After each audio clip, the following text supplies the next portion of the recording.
In this video, we're going to cover 5 benefits of a good night's sleep. The benefits of sleep are many. Sleep plays a crucial role in hormone regulation, tissue repair, and overall health. Getting enough sleep improves weight management and boosts brain power, reduces stress and inflammation. Most adults need between 7 and 9 hours of sleep per day. Getting less than 6 or 7 hours of sleep can affect you the next day. Chronically missing out on sleep increases your risk of disease. During sleep, your body releases hormones. Some of them keep your heart and blood vessels healthy. Lack of sleep deprives you of these hormones. That's associated with the following: high blood pressure, worse heart function, over time heart disease. This is an even bigger problem if you already have a heart condition. Sleep helps regulate your metabolism. That's the way your body converts food to energy. Sleep deprivation can cause many problems with metabolism, including fluctuating blood sugar levels. This can be a problem if you have diabetes. It also raises your risk of developing type 2 diabetes. Blood sugar extremes also affect your mood, energy levels, mental function. Sleep helps your mind and body relax and recover from your day. When you're sleep deprived, your body releases stress hormones. Stress can make you react in ways that aren't productive. You may act out of fear or make rash decisions, or you may be irritable. A poor night's sleep can make you feel anxious. This may last until you finally get some much-needed rest. Practicing relaxation techniques can help you fall asleep faster. Sleep regulates your immune system. When you don't get enough, irregular immune system activity can cause inflammation. You may not notice excess inflammation, but it can have an effect on your body. Chronic inflammation damages structures and increases your risk of many health conditions. A few examples include ulcers, dementia, heart disease. Research suggests that people who sleep less are more likely to be overweight or obese. Poor sleep appears to disrupt the balance of ghrelin and leptin. Those are hormones that control appetite. If you want to lose or maintain weight, don't forget that good sleep is part of the equation. This video is for general informational purposes only. It should not be used to self-diagnose, and it is not a substitute for a medical exam, cure, treatment, diagnosis, and prescription or recommendation. You should not make any change in your health regimen or diet before first consulting a physician and obtaining a medical exam, diagnosis, and recommendation. Always seek the advice of a physician or other qualified health provider with any questions you may have regarding a medical condition.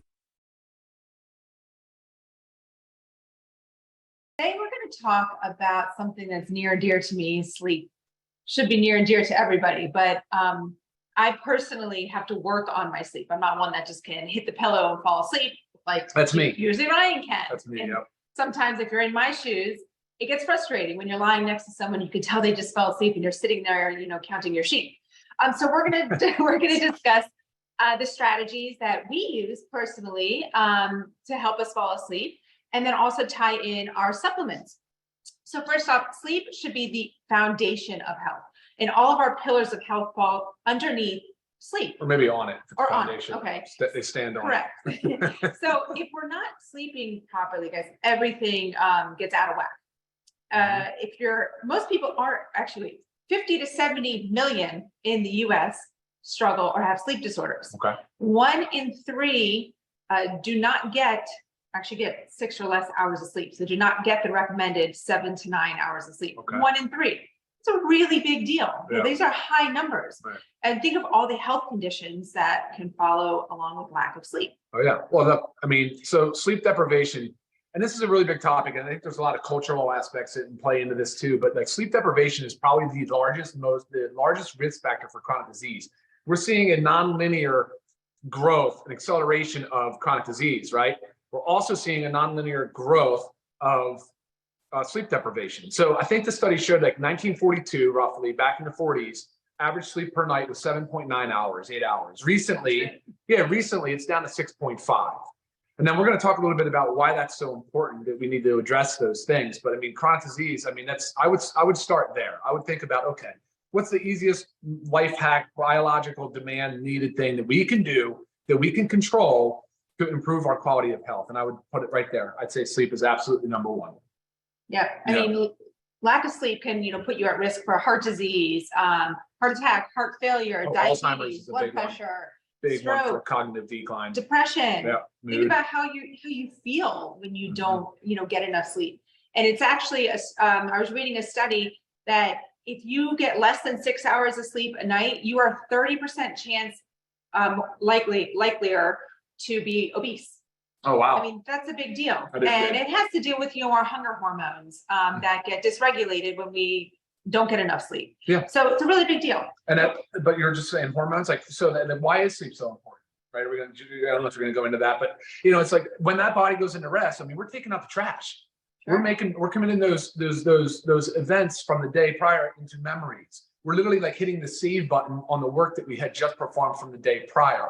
I mean, your body now, they actually recently identified that the brain has a like a sewage system similar to like our lymphatic system in our body. And the glial cells in the brain at night, when resting and sleeping, they actually shrink and there's a wave. It's like they're taking out the trash. You're cleaning out the junk from the day, and the neurons and everything, they're making new connections, they're committing to things in memory, and they're setting up the brain for the day of learning to come ahead. It's an incredible discovery, though, this concept of a sewage system in the brain to wash out the trash. Right. Yeah, and what's happening too? You said hormones, proteins are all being, manufactured.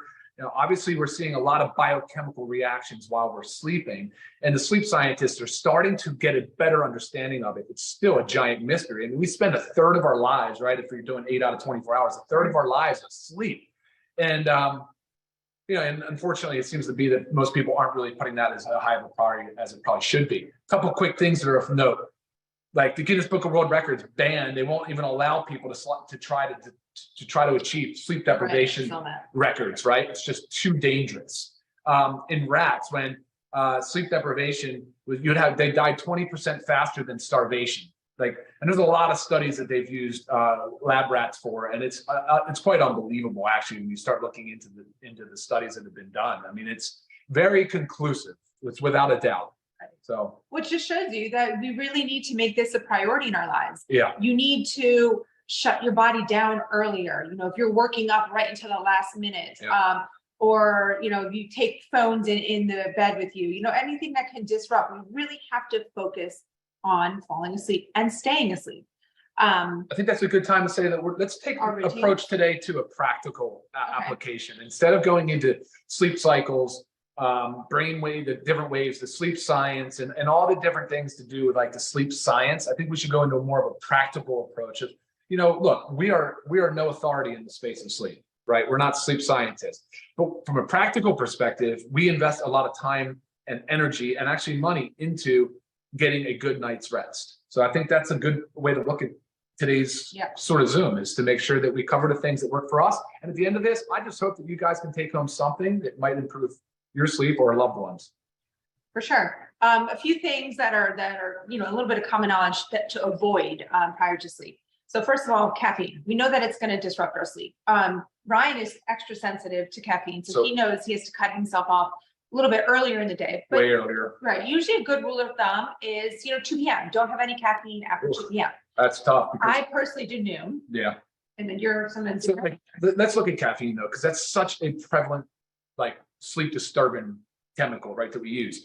It has a half-life of 4 to 5 hours, right? I know I'm a poor metabolizer of caffeine. I had my genetic test done to show my pharmacokinetics or pharmacogenomics. And I know I'm a poor metabolizer. If you say an average first pass metabolism is 3.3 hours, 3.3 half-lives, that's 12 hours to eliminate caffeine out of my system, right? At 4 hours half-life. So yeah, it's a big deal. At 2 o'clock, I would be ruined. I have to stop by 8 a.m. I'm not even sure. Yeah, and I'm sure you've heard this before, because I will tell you, both my parents say this, and I get on them all the time. But they say, well, I can have a coffee after dinner and I can still fall right asleep. That's great. You might be able to fall asleep, but your quality of sleep is going to go way down in the dumps. Not going to be good, not healthy. So really watch your caffeine, alcohol intake. I'm sure you even notice it if you have a couple drinks. That night is just your sleep quality isn't as good. REM ruins the REM. Ruins the REM, yeah, and everything is a little thrown off. You want to exercise regularly, but not too close to bedtime, because the whole body heart rate up basically can throw that off. You want to get outside during the day, get some sunlight, get that vitamin D, which we're going to tie into that as well. Okay. and really establish a good nighttime routine, which is where I can go ahead and tell you my routine. Oh, a few other things to avoid though. Sorry, water or drinking anything leading up to bed. Like try to cut yourself off at dinner time. The older we get, the more likely we are to wake up at least one time a night to use the restroom. That's normal. If you're getting up 2, 3, 4 times a night, that's not good. Okay, that's a sign that either you're drinking too much close, late in the day or close to bed, or it could be a signal for another health condition. So be aware of that.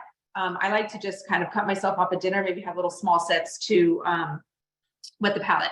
Okay, so what do we do? Temperature wise, you want your room cold. I'm a very hot sleeper. So 60 degrees or below, okay? No warmer. I also use something called a chili pad, which goes under just my side of the bed, and I can regulate my own temperature on my side. And I usually drop that down to 63 degrees. It makes a huge difference in my sleep, big difference. I use a weighted blanket. I got Ryan one too. One of my daughters has one. Really helps that pressure, helps your body relax. So super cheap to get a weighted blanket on Amazon. I wear an eye mask because you want to, the little lights that come from your alarm clock or just street lights, landscape lighting. Sure. It really affects your sleep. So a simple sleep mask. And then I also use earplugs. It just helps me, it's a little bit of a meditative where I can hear my own breath, but it also blocks out any of the noise that I might hear from Ryan in the bedroom or maybe the dogs. It just really helps me personally sleep. Wearing socks to bed, believe it or not, covering your feet helps lower your body temperature, your core temperature, which helps you fall asleep faster. So wear those socks to bed.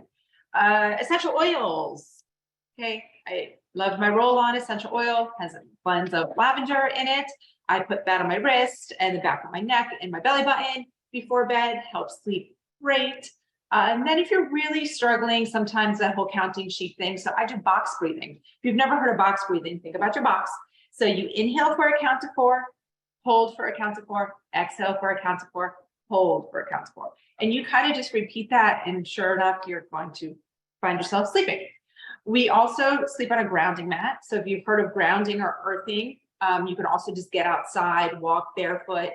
That can help your body. It reduces cortisol levels. Inflammation is proven to help your body sleep. And a big one is EMFs, electromagnetic frequencies. Guys, this is huge. And we are exposed to so much EMFs on a daily basis. But think about when you're sleeping. I once bought an EMF meter and I checked the outlets on my bed. It was like through the roof.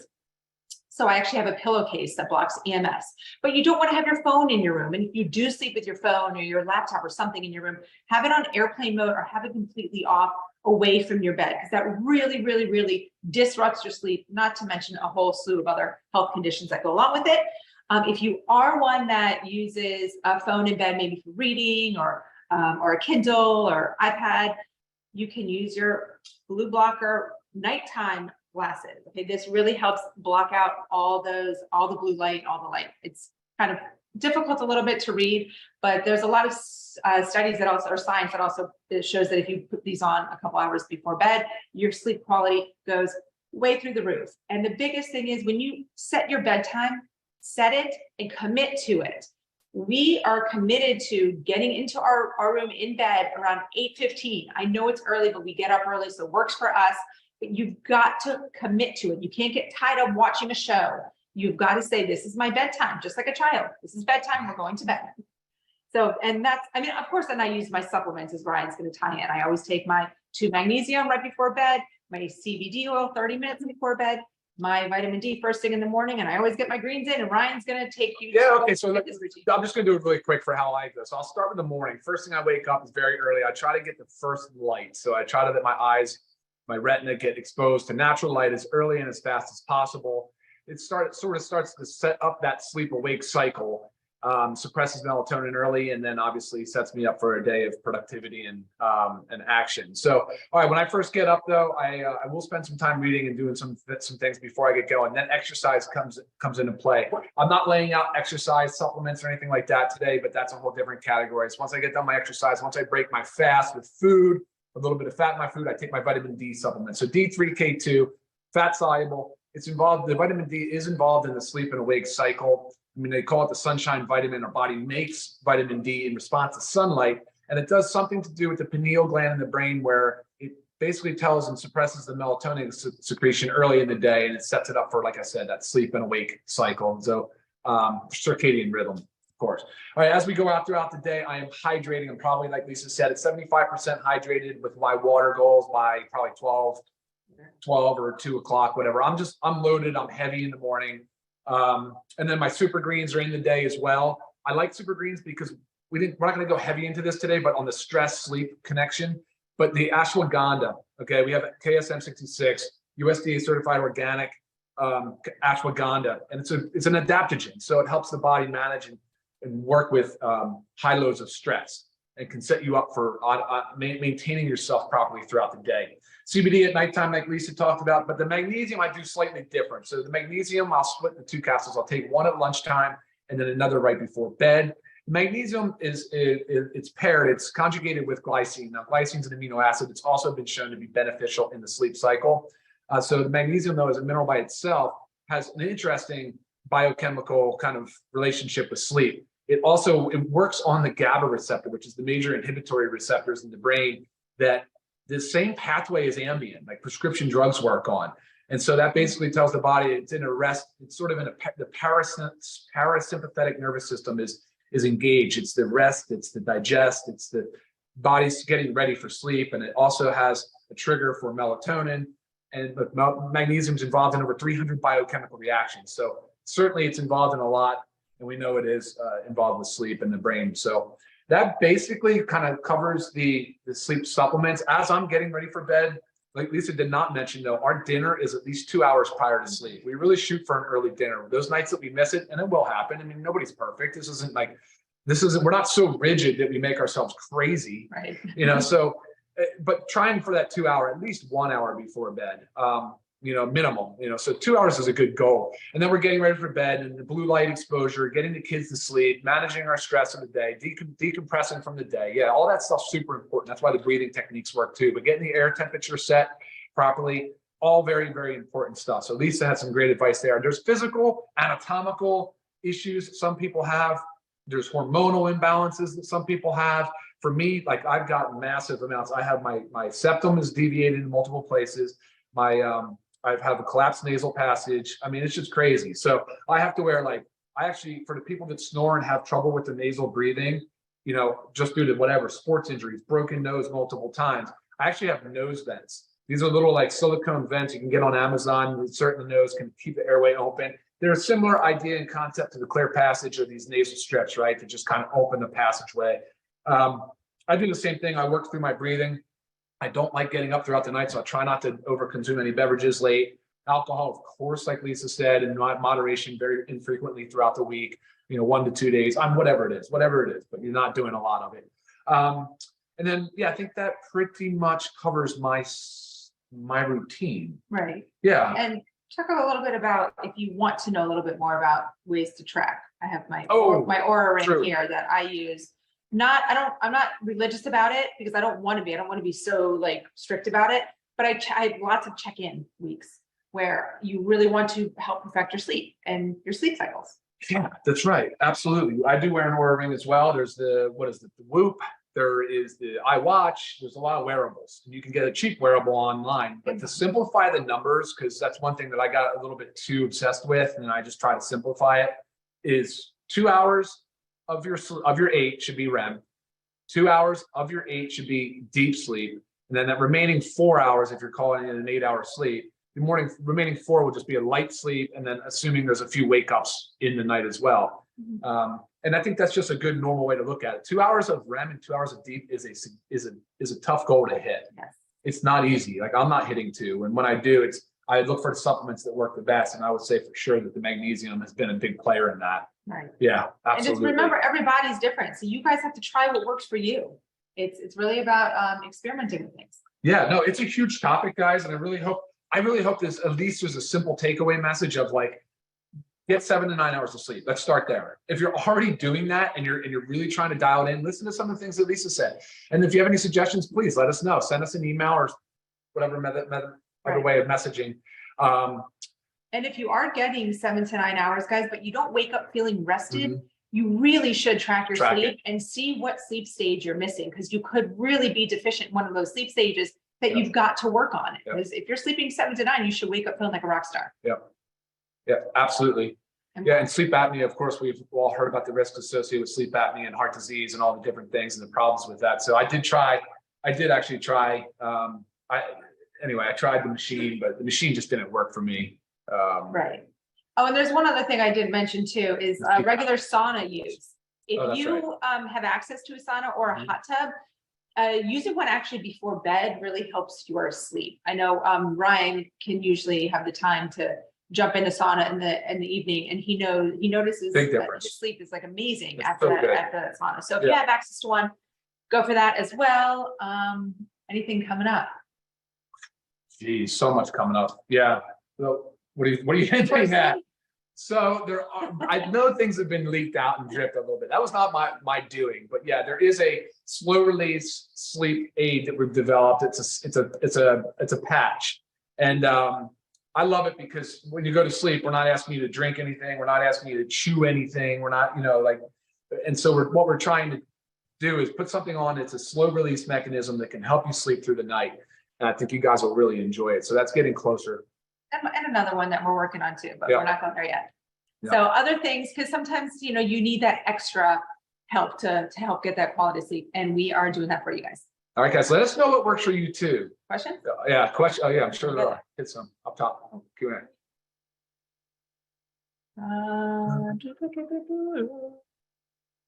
Caffeine comments. Please keep that caffeine early. Cut it off early. Plus, it's not good. How early do we wake? I mean, I get about 4:30. Ryan's a little bit 5:30. 5:30. But we're also in bed at 8:30. Okay. What's the name of the nose vent? Not sure. Just type in nose vent on Amazon. There's different sizes and such too. You need to figure out which ones work for you. Your wife sleeps and is always tired. Definitely track the sleep, like we said, Right. And I would also get some other things checked out with her doctor, because again, if you're sleeping and not feeling rested. Well, yeah, too much sleep is not necessarily ideal either, right? Anything above 9 hours a day. We didn't talk about napping. Napping can be very, very beneficial for the right person, but you're not really doing yourself many favors if you're napping late in the day and then disrupting your sleep. Yes, magnesium 100% helps with sleep. I don't like the machine either. The CPAP was really tough for me. They do make a full mask or a mouth guard. Oh, that's true. I forgot about that. Yeah, I would talk to your dentist about that, because there's a mouth guard that can be fitted to you that is supposed to help with sleep apnea. For the sleep apnea, you can even buy there's one on Amazon. Be careful because it can cause TMJ of the jaw, but there is a mouthpiece. It kind of keeps the lower jaw from slipping down. It keeps it in place. It's beautiful. It works phenomenally for me, but I do wake up with jaw soreness. I can't remember the brand of the grounding mat I have, but if you can email me, lisa@livegood.com, I'll look that up and let you know. Yeah, work schedules can be really, really tough. People that have careers that get in the way of like a normal, say, night's sleep or whatever it is, you really have to make tough decisions in your life and figure out ways to balance that out. Especially for a lot of your travelers too, that are constantly subjected to jet lag. Super greens can be used close to bedtime. I mean, but they don't need to be at all. It's just about balancing your stress response throughout the day. So keep it early. I would keep super greens earlier. Don't mess with too much around bedtime. Minimize. And you don't want to drink all that fluid, right? So, okay, I think that was it. Yeah. All right. Great. Awesome. Let us know, guys. We'd love to hear back from you on this topic as well. We know it's a lot of different little life hacks, and I hope you were able to take away at least one or maybe few ideas and borrow some things from the things that work for us. Yes. All right, guys. Take care of you, everybody. Have a super productive week. Bye, everybody. Bye. LiveGood is a health and wellness company. I believe that they have the hottest new business opportunity of 2023. Their health and wellness products are inexpensive. They have a healthy coffee product with mushrooms, maca, green tea, and organic coffee. You never have to make a product purchase. But if you do, their products are 75% off of retail if you are a member. I wish that I had heard about this opportunity before and that I had the foresight to join. I decided because of the low cost to join. The company now has over 400,000 members and growing. It only costs $49.95 for the first month to become a member and an affiliate, and $9.95 per month after that. The company has no auto ships or sales quotas, which makes it very attractive. I have tried the supplement vitamins, all with good results. I also enjoy their instant coffee. All of these were very good. The price is right for my budget, and I plan on continuing to purchase their products.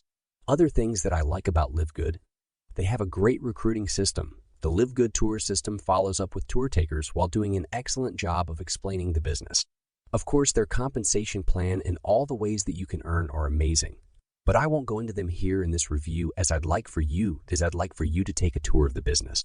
The scope of the nutritional products is awesome, and I will be using them on a daily basis. LiveGood is an awesome company with exceptional products. Many companies require high-priced product purchases, and since LiveGood doesn't require anything like that, I find that quite a draw to being a part of this company. If you want to be a part of a company that has products to keep people healthy, then LiveGood is the place to be, and also has an incredible marketing and compensation plan. Then I encourage you to take the free tour today.